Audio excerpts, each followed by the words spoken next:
Design shapes the way you live. I'm Nico, an interior design expert focused on the connection between home and well-being.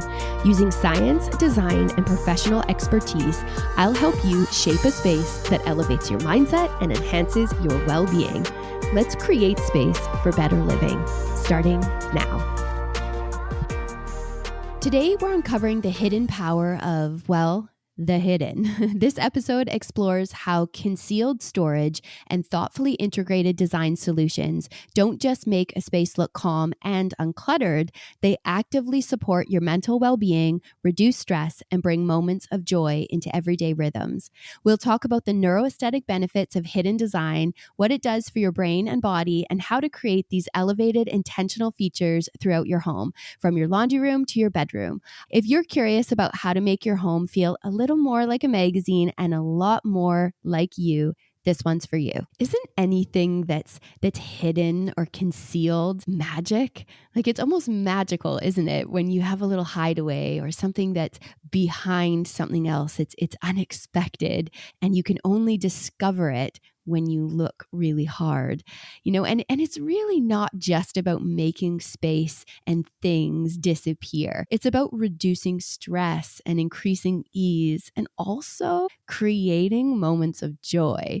See, anything hidden is immediately intriguing. It feels custom. It feels really intentional. I think often we can get hung up on the idea of having too much stuff. Like, if only you could purge and go through everything and get rid of half of the things, or if only you stopped bringing more stuff into your home. So we can get hung up on this is how our storage, how our organization is. And certainly in some cases that happens and that needs to happen. What if your clutter problem isn't just about too much stuff, but not enough smart design? What if it's more about changing how you house your things and getting really creative with where your things go and how you get to them, how you access them, and how you see them when you're not using them? Are they in sight? Are they in view? Or are they tucked away somewhere special? See, our environments, particularly our homes,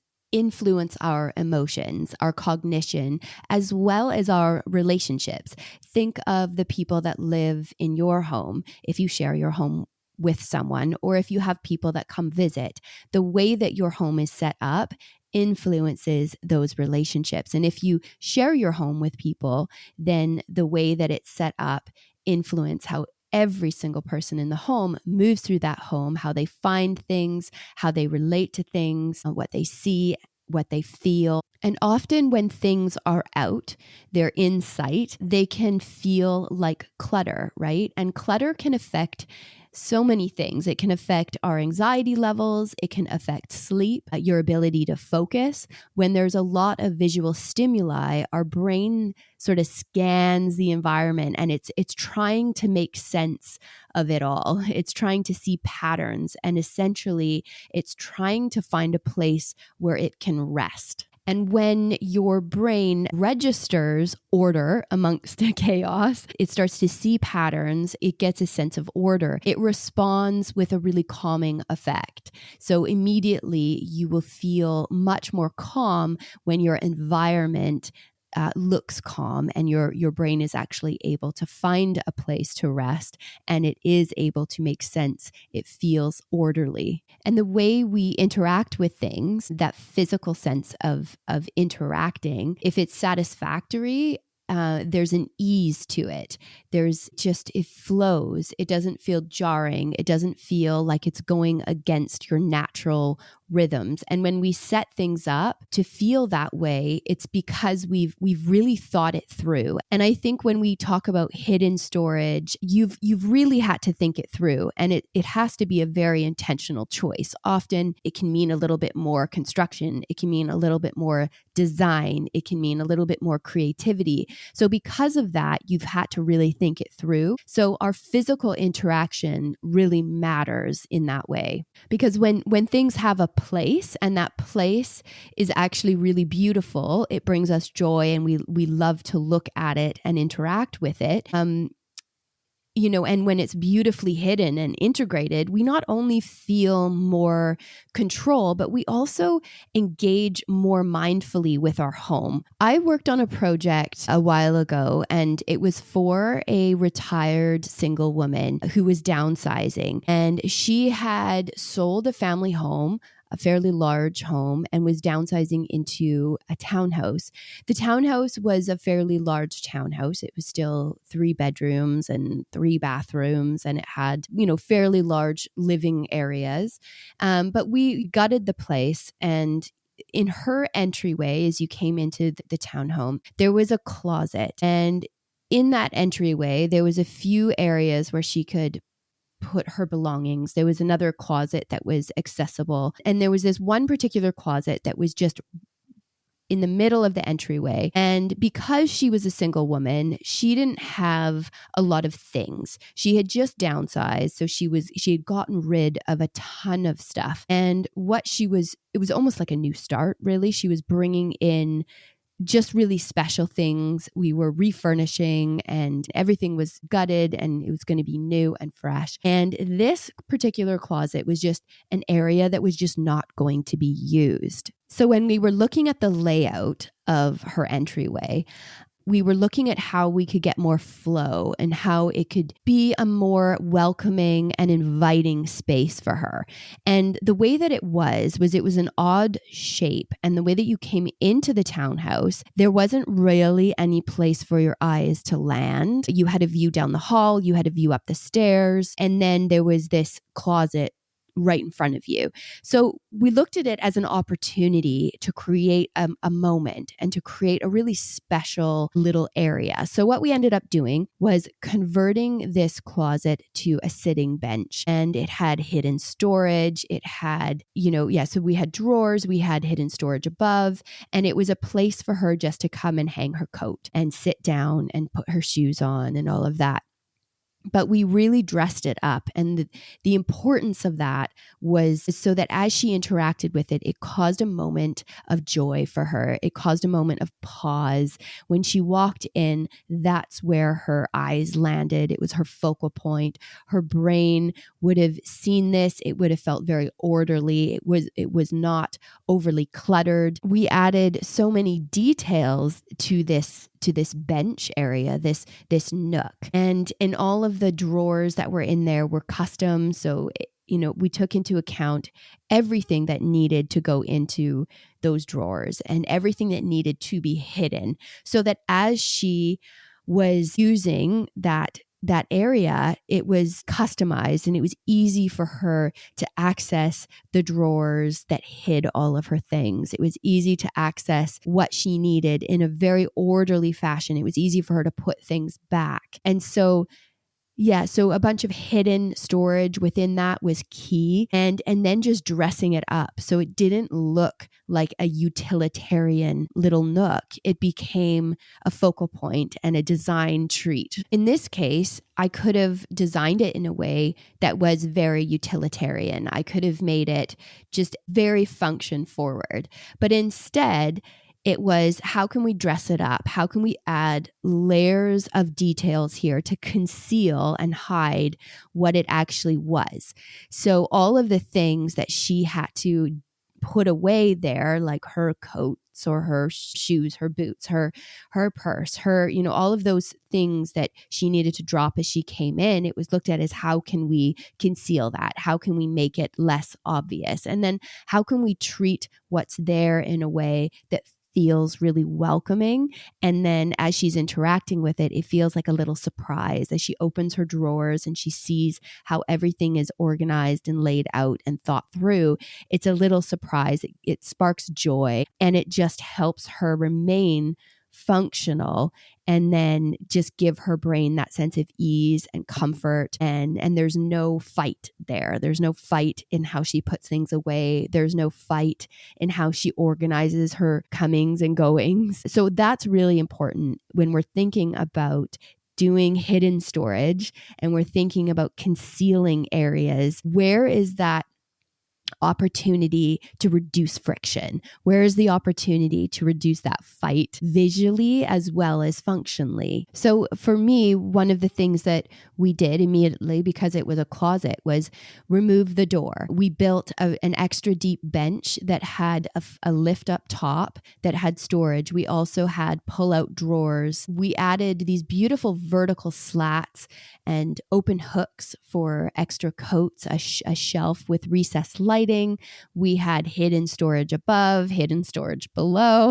And one of the important things too was we had to widen that space. So removing the bulkhead and widening that closet in order for it to feel really special. And in this instance, it became the first impression. It was her first impression each and every time she walked into her new home. It was her friends' first impressions and her family's first impressions. So that was really important. And anytime you walk into a home, if you have an opportunity to make it special, and you can do that, especially in entryways with hidden storage and beautifully detailed things that are concealed, leaving that impression on yourself and the people that come into your home each and every time, it's hugely beneficial, because our first impression of home affects how we transition from the outside world into our personal space. And we know that this transition can either elevate or deplete us. And when we think about first impressions when we're walking into our home, you also have the opportunity while you're in your home to have first impressions in each room. Of course, they're not the only impression that you have. It's not your first time seeing that room, but it is maybe your first impression of the day.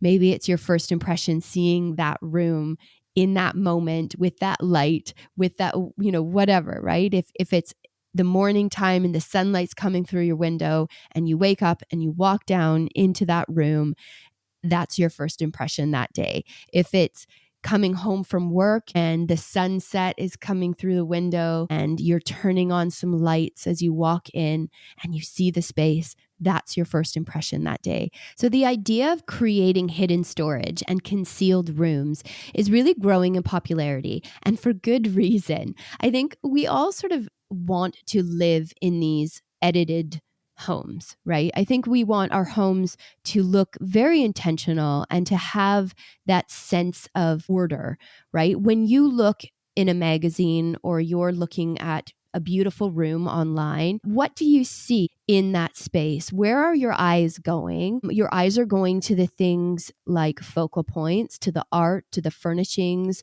Maybe it's to the layout. Maybe if it's a kitchen, you're looking at a really oversized island that you just think is amazing. So you're seeing all of these things and you're noticing the design, you're noticing the intentionality of all of the choices in that space. But what you're not noticing in those pictures is a lot of stuff, right? When you're working on a shoot as a designer, you are styling that space. Mostly, it's not even the homeowner's belongings in a lot of cases. Anything that's out is typically borrowed or brought in. And for the reason of the shoot, right? It's all about catching that beautiful, clear, serene feeling in the image. And you really, really are trying to let the design speak and not get distracted by things, by clutter. And I think in most cases, when we feel better, when our homes are clutter free. For you, when you walk into a space of yours and there's a lot of clutter, how does that make you feel? Versus when you walk into that room, if you've just done a deep clean and everything's been put away, then you're able to focus on the other things in that space. Your eye might be drawn to a piece of furniture that you love. Your eye might be drawn to a vase with fresh flowers. Whereas if you had that room with a lot of things and the clutter was sort of speaking louder than the design, that's where your eye would go. And I think this is the beauty of, and the reason why we love hidden storage and concealed rooms, because we crave that sense of simplicity in our spaces. And as I mentioned earlier, when you walk into that room, if there's a lot of visual stimuli, your brain is literally scanning the room to just try to make sense of it. It's looking for patterns. And like I mentioned, it's looking for that place to rest. So we do want that. We need that in our interiors, especially when we want to use our home as tools for better living. And there's certainly ways that you can do that. And there are ways that designers use to achieve simplicity, to achieve the level of detail and really allow that the design to speak and to have the impact on the homeowners. So now I'm going to share, I think I've got 5 or 6 areas within the home that you can look to add hidden storage. And these are sort of things that designers do rely on and we think about as we're designing these spaces. So the laundry room or utility room is a wonderful place to think about how to conceal the big things, right? The ugly, the things that stand out that are a bit of an eyesore, like a washing machine and a dryer. Aren't the most beautiful things to look at, right? So how can you elevate that? How can you make that disappear in some regards, yet still be functional for how you use it? And I think when we look at a utility room or a laundry room, it's really important when you've got a walk-through space. So let's say you have a door from that room going into the main part of the house. And then say that door also goes to the outside. You've got an exterior access point or into, say, a garage. So those spaces you pass through, you pass by, or you could have a hallway on an upper level that you have a laundry closet in. And so that's a space that you're going to walk past. Now, you don't want a washing machine or a dryer in your upper hall closet without it being concealed. And often there's a door in front of it, or some way to conceal it. But how can you treat that differently? If you've got an upper hallway, you don't want your washer and dryer to be seen every time you walk past it. Especially if it's a place that you walk past to get to a bedroom, for instance. So you want to think about how you can conceal that. And I'll share just a little trick in a second. But, so if you've got a pass through where you're going to, say, a garage or you're going to the exterior of your house, typically those rooms are even harder working because you're bringing in things from outside. So where do those things go? You're bringing in things from the garage. It could be tools. It could be, all of the little things that kind of end up landing in these sort of catch-all spaces, right? So you really want to think through how you can design it in a way that's going to serve the functions that you need, but also disguise it so it feels really special and it feels hidden and concealed, so that when you go to use it, it's like you have to open up a cupboard to get to the washing machine. Just it feels really special. Maybe when you open that cupboard, the cupboard has been painted in a beautiful, beautiful color that's uplifting, and the hardware that you put on there feels really substantial. So there's ways to elevate it in a space that's sort of like a walkthrough. I love seeing washer and dryers that are recessed. So you can't see the depth of them. They're almost hidden within the wall. So whether that's building the wall out or just utilizing space behind it and recessing it into that. There's built-in shelving above that's only visually, 12 inches deep or whatever.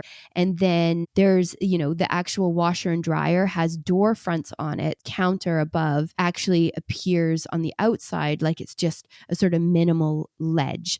So there's ways to recess washer and dryers for it to feel really nice. And then you add art above with lighting. So then as you're walking through, it doesn't feel like that utilitarian space. It feels very, very special. It feels like it's been treated with some detail and some interest, so that as you're passing through that room to get to where you need to go, it becomes a moment. It becomes a special place for you. And it also visually isn't overly cluttered. There isn't a lot going on. So just that sense of ease as you walk through is really going to set the tone for your experience while you use that room. Another area is the bathrooms. Now, bathrooms are an amazing place to add recessed niches or mirrors. So if you've got like a medicine cabinet that you can inset into your studs, I love doing this. I think that it's such a little trick to not only utilize the space in the wall, but to also give you that extra storage, right? So you can use it for things like daily essentials, which just reduce the amount of clutter that you have on your countertops. Shower niches are amazing to do this too. You can put them in the studs. I mean, you've seen pictures of them. So that's always great because they go right into the stud and then they align to the tile layout for this like a very seamless look. So you can have fun with patterning in that way as well, or you can mix up the material. Maybe the niche has a different backer on it. And then I love utilizing strip lighting and really illuminating the space in really special ways. So you can do that around the mirror. You can do under cabinet lighting. You can do around the niche, which just feels very luxurious. So shower niches are amazing. I remember a bathroom that I worked on many years ago, and we built in 2 medicine cabinets. And so we had to, in order to do that, the whole bathroom was being gutted. So when we gutted the bathroom, what we noticed, it's such an amazing surprise when you get like extra square footage. And it was, instead of the normal depth of the stud, we gained 2 inches. There was like this faux stud in there that we had no idea why they did it, but basically it allowed us to have 2 extra inches on the inside of the bathroom, it was amazing because it was already a bit of a tight space. So yes, utilizing the space in the wall is really a really good little tip and trick that designers use, and you have seen all over the place because they're everywhere, right? Every bathroom that's been designed typically has some type of niche in it. So, and then there's other areas where you can do the same, which I'll talk about. There's other rooms where you can also do this. The next thing I'm going to talk about is the mud room. I think mud rooms are a great opportunity to add like a door onto them that's completely concealed, a hidden door. You can treat it in slatted wood, or if there's wall paneling in the hallway, carry the wall paneling over and just conceal that door depending on where the mudroom is. But I love seeing this when the mudroom opens to a main living space. Say it's a main hallway that visually you can actually see the mudroom from the living room or the kitchen or wherever. If you can visually see the mudrooms are often hardworking spaces. They're often not perfectly tidy because, there's coats and shoes and all of that. And depending on how many people live in the home and use that room. So it's a great opportunity to add a little hidden door and create some special treatment there. So yeah, you can use slatted or fluted panels in the hallway just to disguise the door. And if there isn't a door, you can inset your cabinets and your shoe drawers and include like flip down benches so that you can start to disguise that. So if you can see it from other places in the home, you're not seeing all of the things, right? You're able to disguise it and hide the stuff. And even if, you don't put a hidden door on it, you can use the slatted or fluted panels to just disguise the cabinets. So if you have built-in cabinets in that space, how can you hide the stuff? And the mudroom is really, it's a transitional space, same as sort of like an entry, right? If you've got like an entryway that, like I talked about the bench at the beginning of the episode. So if you can utilize that area to inset cabinets and the shoe drawers and all of those things, that's just going to really help with any sort of friction that you feel in that space, right? Because it is a transitional space. If you have that space really visually organized and very intentional, then it just lowers that sense of friction and that emotional weight that those spaces can give us. The next room is the kitchen. There's so many little fun tricks that can be used in a kitchen. Things like toe kick drawers under cabinets. Those are really fun. We actually did one years ago, and it was a little ladder. So it was like a little stool that you kicked and then it popped up, and it was so that the client could get to the upper shelf. So it was like a 2-step little stool that she could just pop it out and climb up and get to the upper shelves. But there's a whole bunch of things that you can use the toe kick drawers for, but it's a way to utilize space that's wasted. You don't use the little space under cabinets. So is there any things that you can put there? I mean, those are great for that you just don't need to get to very often. It's a great spot for things like that. Pull out pantries between the fridge and the wall. So getting creative with how these pull out pantries are used, where they are, what they look like. In a kitchen, if you've got a butler's pantry or a separate little room behind, can you conceal it in a way that you don't know that it's a door going into another room? Also, things like integrated fridges and integrated dishwashers. So you have a panel on the front of it, which just hides it. These are great areas. So it's just, it can be, even dead space. If your countertop wraps around and then butts into a large cabinet, whether that's your fridge or whatever, but that utilizing that dead space, you can create a little appliance garage that just keeps everything hidden and concealed. You can create a little coffee center maybe it's got like a pull down, wooden latched. I love the use of roll up drawers or roll up doors for that. Tip out garbage. If you've got the space on your island, that's a nice thing to add. The next space is the living room. So I love, when you see living room built-ins, they can be really custom, and media walls with inset shelving and storage behind the doors is amazing. So if you have a room that you've got, say you've got a room, you use it, it's your TV room, and you've got a media wall, and in that room there's a closet. Maybe there's a few closets. It's sort of like extra storage or something. Think about how you can conceal those, right? Can you blend them in? Can you add wood paneling and then bring that paneling over so that you can't tell that there's a door there?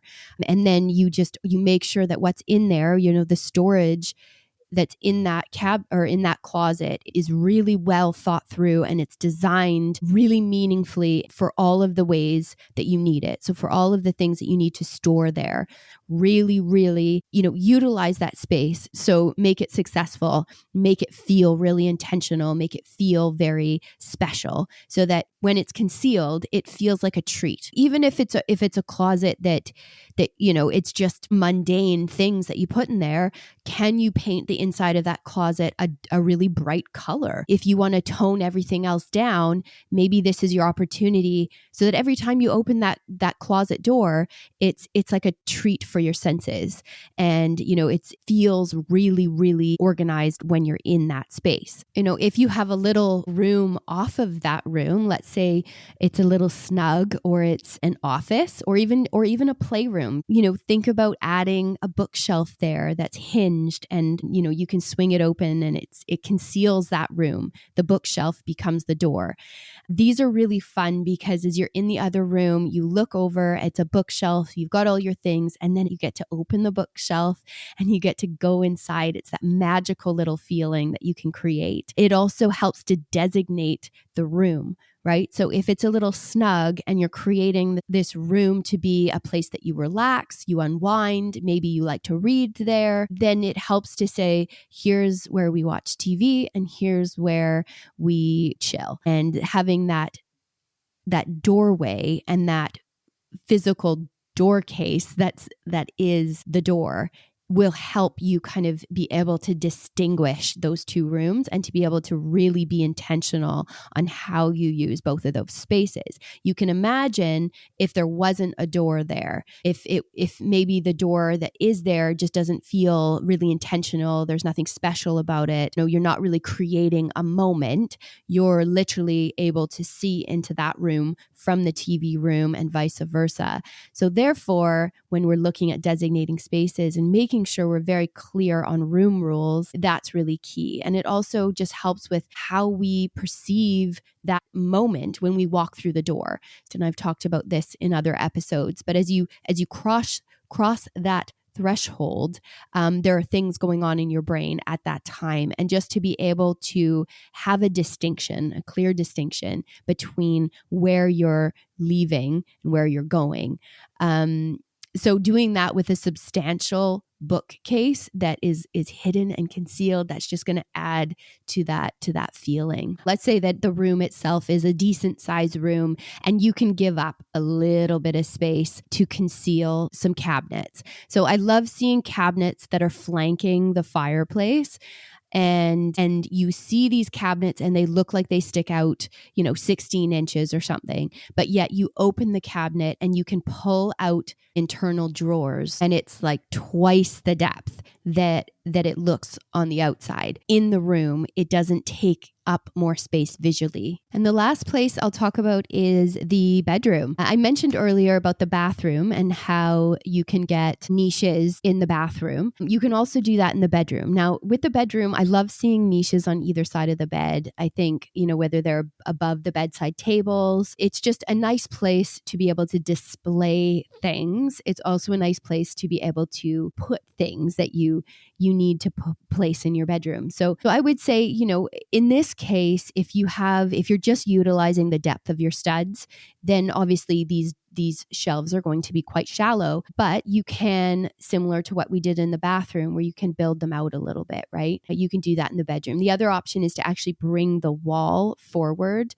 so that you can get a deeper shelf. But these are just beautiful. And I think you can have things like flip up, bedside tables on hinges, all of those things. You can have shelving with a touch latch so that you don't actually see it, right? So if you need to access what's in there, you just touch it and it opens up. I also always want to stress, in a bedroom, we so often create things, details and beautiful things that are beside the bed, which is important. You walk into your room and you often, the first thing that you see is the headboard wall.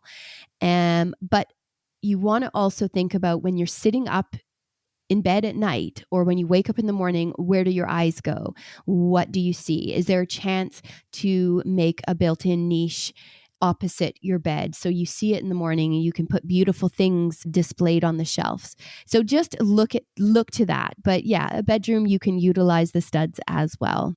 So when things are designed in very intentional ways, when we are creating the special feelings that, like, the magic that hidden rooms or hidden storage, brings, I think that the key here is that what you want to do is you want to reinforce a behavior, right? The idea of any of this is for it to spark that bit of joy. It's also there to help us maybe designate spaces. It's also there to help us keep things organized and decluttered, right? So if these are the reasons, if your reason for doing something is because you'd like your clutter to be hidden, then just make sure that the whole point of it is actually going to help reinforce that organization so that you're going to want to and you're going to be able to keep it organized. So visually, you walk into your room, it's clutter free. And then when you engage in the hidden storage, it also is very organized and intentional and clutter free. So you're reinforcing that behavior. If there's a spot for it, you will put it back in that spot if you've thought about it and if you've designed for it.